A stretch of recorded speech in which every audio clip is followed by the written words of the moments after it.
But the signatures we are most familiar with are those of potters and vase painters.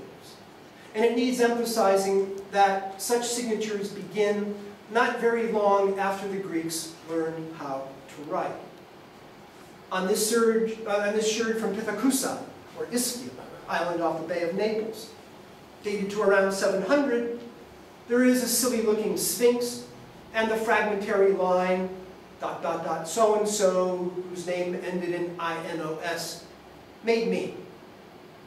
And this is the earliest signature in Greek art. Now, this is not the place to rehearse the possible meanings of the Greek word apoiese, which comes from poieto, or make, in some fashion. There are lots of different ways to translate apoiesen on pots. But it's worthwhile noting that apoiesen inscriptions, made inscriptions, are earlier than egraphen inscriptions, or painted inscriptions. In fact, the first discrete painter's signature doesn't appear until the late 7th century on this sherd from Naxos, where so-and-so claims to have egraphen meant, to have painted me. Apoiesen inscriptions, made inscriptions, are far more common than egraphen, or painted in inscriptions, which suggests that the potter, not the vase painter, was regarded as the more significant artisan when they were different people. Still, the presence or absence of signatures is extremely inconsistent and even counterintuitive. Some of the finest of all Greek vases are not signed, and some of the most terrible of Greek vases are. Moreover, practices differed from place to place.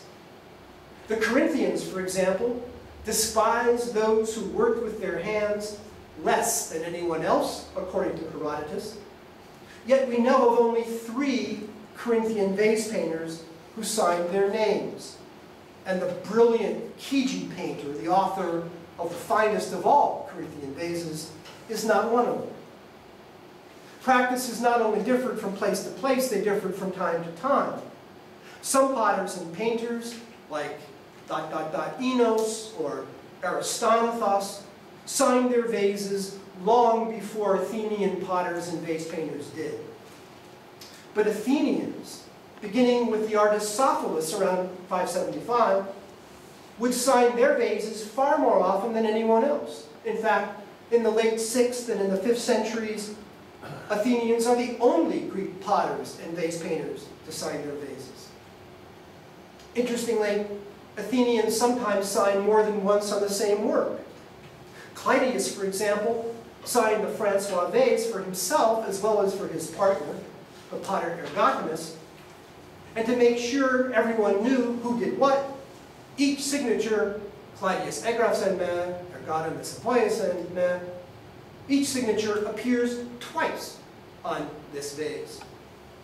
Still, by far the majority of Athenian vases, some 99% or more, are unsigned. And so most Greek vases, most Athenian vases, are attributed not to known signatories like Ezekias, who signed this great vase in the Vatican, but they are attributed to artificial constructs, like the so-called affector, a painter conceived wholly in connoisseurship. So too, the status of the Athenian potter and vase painter has long been a hot topic.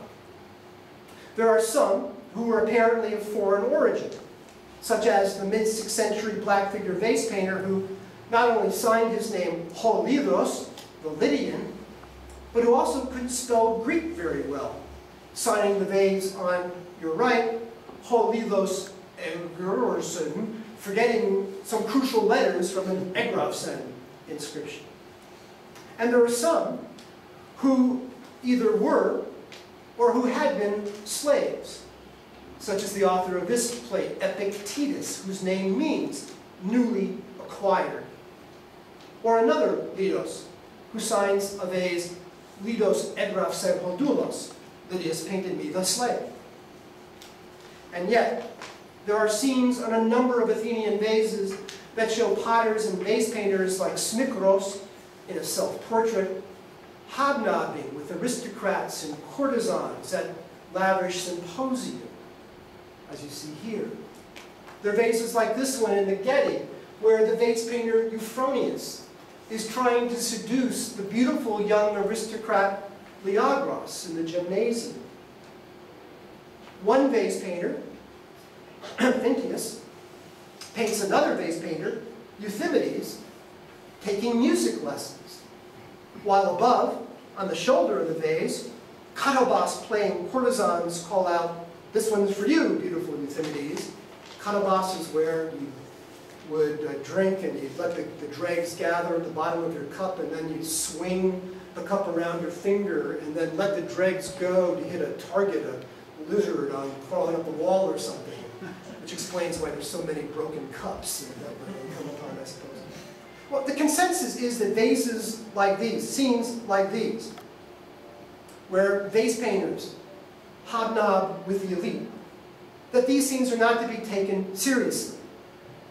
The orthodox view is that they are wish-fulfilling images of and by vase painters who only fantasized about mingling with the aristocrats or the expensive women who used their pots.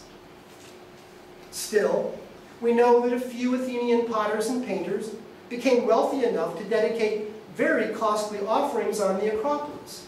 Nearchus, for example, almost certainly a potter, dedicated the largest chore ever dedicated on the Acropolis, presumably the most expensive one, too. There was also the potter who dedicated this relief on the Acropolis. The inscription along the edge is damaged, but he might be the potter Pamphios, who dedicated this on the Acropolis to thank Athena for his prosperity. Euthymides himself is one of the few potters or painters to sign with a patronymic, that is to say, naming his father, and so emphasizing his Athenian pedigree. He wrote Euthymides, son of Polios, painted me, on this amphora in Munich, and his father was almost certainly a prominent sculptor whose work stood on the Acropolis. So Euthymides' status may have been considerably higher than the average potter or painter. It has even been argued recently that the fine draftsman, christened the Cleophrades painter by Sir John Beazley a century ago, was really a member of the very important Athenian clan known as the Alcmeonidae, and that the so-called Cleophrades painter's name was really Megacles, the Alcmeonidae. If so, the vase painter did not just associate with the elite, he was one of them. Whether he was allowed to play in aristocratic circles or not, Euthymides is the author of the earliest instance of Western art criticism known to me. Down one side of a panel with drunken revelers on this amphora in Munich, Euthymides wrote, "As never Euphronius," meaning Euphronius never painted anything like this. This is almost certainly a boast that Euthymides could draw a foreshortened figure better than his great rival down the street in the Keramikos. And he could, incidentally. Now, this bit of criticism is significant, first, because, like a few other signatures, it displays the pride and self-consciousness of a supposed Bonosos. Second, it's important because it implies that stylistic change and progress, the new mastery of foreshortening, for example, was the result of competition, that it was the result of a conscious desire to make things better and to make things new. Still, the randomness of signatures on pots is, to me, inexplicable. I do not know why Exekias signed some of the vases he made and painted, like the one on the left, but not others, like the one on the right. I do not know why the exquisite draftsman we call the Berlin painter never signed a vase at all. And I do not know why some abysmal artists, like Joukowsky did. Joukowsky is a good candidate for being the worst Greek artist ever to sign a vase. And I can't explain a similar randomness in sculpture. Most statues are unsigned. To cite one example, a local sample, if you will, there are about 300 extant works of archaic sculpture from Attica, but there are only 38 signatures. One signature for every eight works or so. The impulse for self-identification among sculptors was then hardly overwhelming. Or perhaps the opportunity was not always there.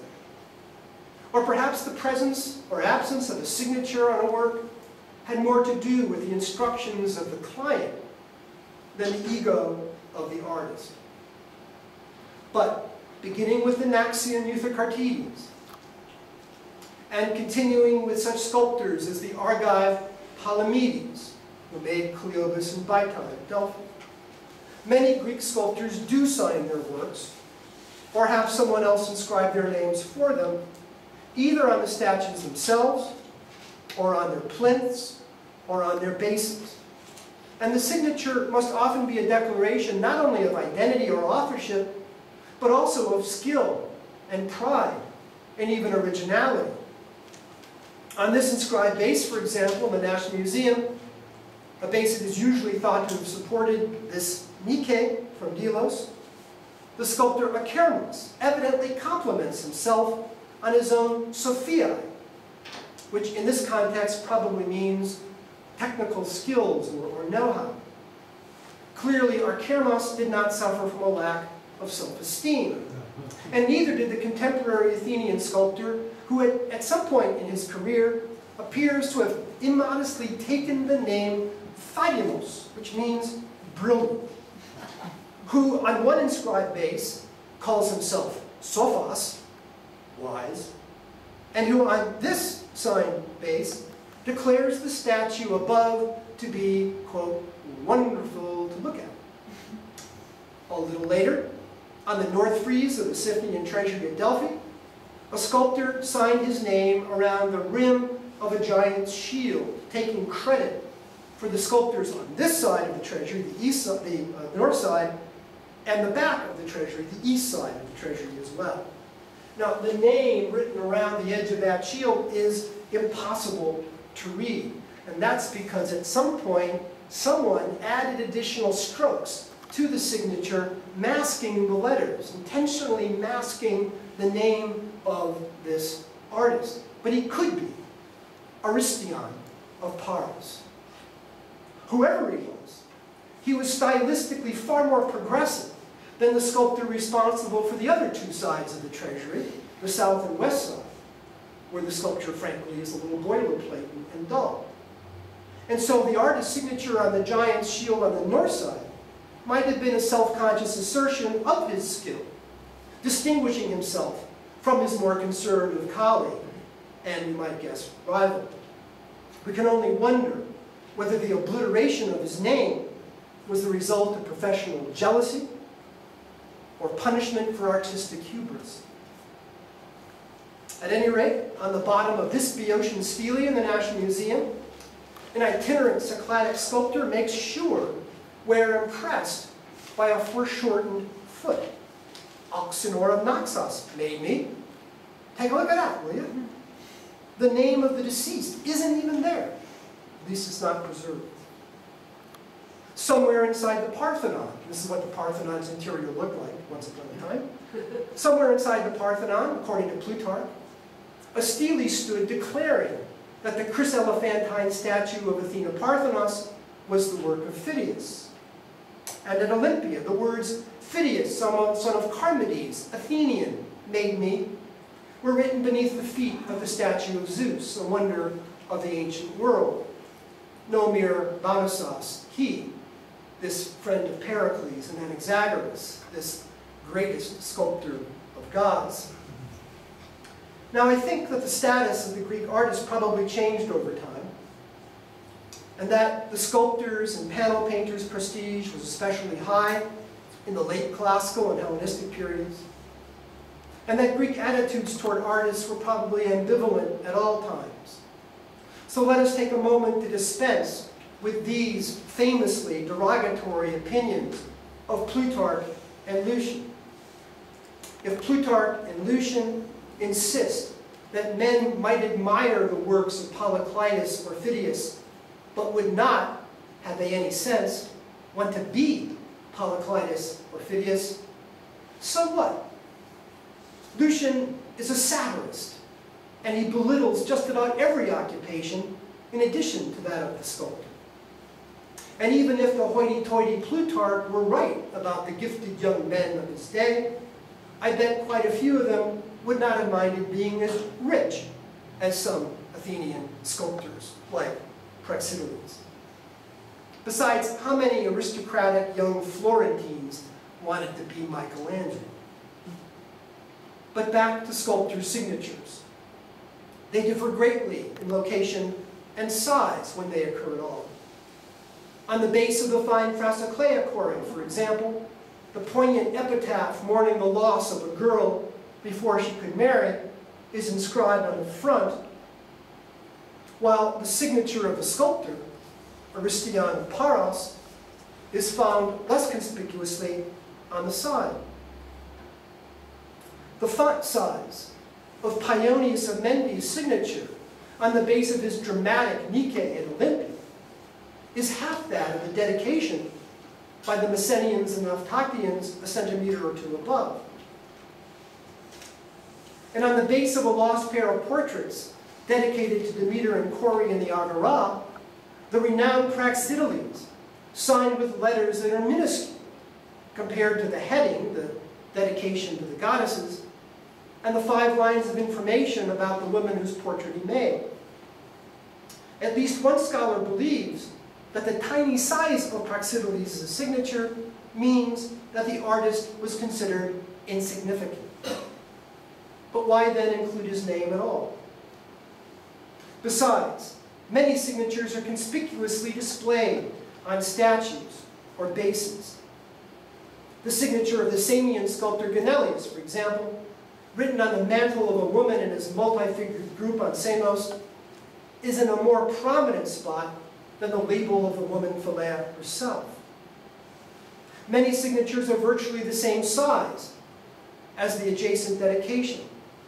Antenor's signature on the base of that Kore dedicated by Nearchus the potter in the Acropolis is nearly the same size as the dedication.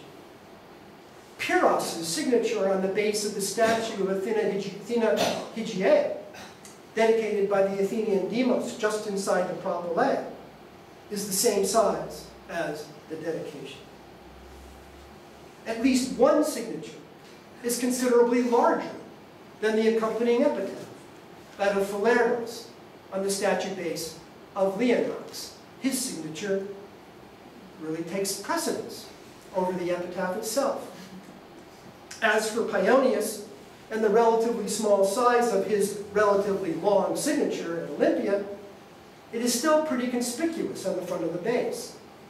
And significantly, Paeonius uses his signature to boast of his victory in a competition to make the acroteria, the roof ornaments, for the nearby statue, Temple of Zeus, just as the Messenians and the Naupactians commemorated their defeat of the Spartans with the Nike that he was commissioned to carve. Statue, dedication, and signature are all about victory, and Paeonius is not being modest. Whatever the level of esteem in which they were held, sculptors like Antenor and Phidias and Polyclitus and Paeonius and Praxiteles and Lysippus, and painters like Parrhasius and Zeuxis and Apelles, were not the sort of artists to consider their work either impersonal or anonymous, or to consider themselves marginal. Marginal artists do not, like Apelles, write at least 2 books expounding upon their own theory of art. Or, like Polyclitus, write a book on how to make the ideal statue, and then make one to illustrate its principles. A bronze canon, bronze rule, or standard, that immediately influenced Athenian sculptors then carving the Parthenon frieze and many later works. Marginal artists do not, like Praxiteles, shatter a centuries-old taboo with a nude Aphrodite that changed the way the female form was represented for the rest of antiquity. Or, like Lysippus, produce 1,500 bronze statues in a career, and furthermore, implicitly claim that his work was a response to and critique of Polyclitus' canon. At some point, and I think it was earlier rather than later in their history, the Greeks, unlike any other people of antiquity, regarded their own art history as the history of various artists linked in action and reaction with one another's work. Which is why so many anecdotes told in our ancient sources, apocryphal or not, record contests between sculptors or painters who were keenly aware of their own contributions to the arts. These tales reveal the Greek obsession with competition.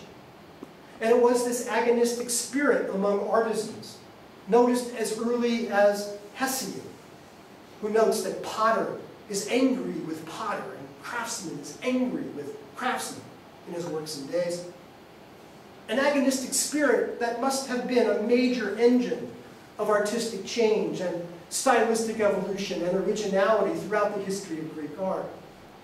We usually associate such artistic competition, such agones, with the classical and Hellenistic periods, when, for example, Polyclitus supposedly defeated Phidias and Chrysalis and Phragmon in a sculptural competition to make a wounded Amazon for the Temple of Artemis at Ephesus. Again, we don't have to believe all such stories, but I think they tell us something fundamental about the Greek artist. Whether he was a potter or a painter, working in a shop near other workshops, or a sculptor vying for commissions with other sculptors, he was obsessed with outdoing his rivals through technique and conception, with making things new. But the obsession was not just classical or Hellenistic. A competitive spirit generating technical advances and stylistic originality can be traced at least as far back as Euthymides' late archaic taunt of his rival Euphronius. And I think it is implicit even earlier than that in the signature of Euthykartides, who by boldly writing his name beneath his very early kouros was really issuing a challenge to all. Thanks very much.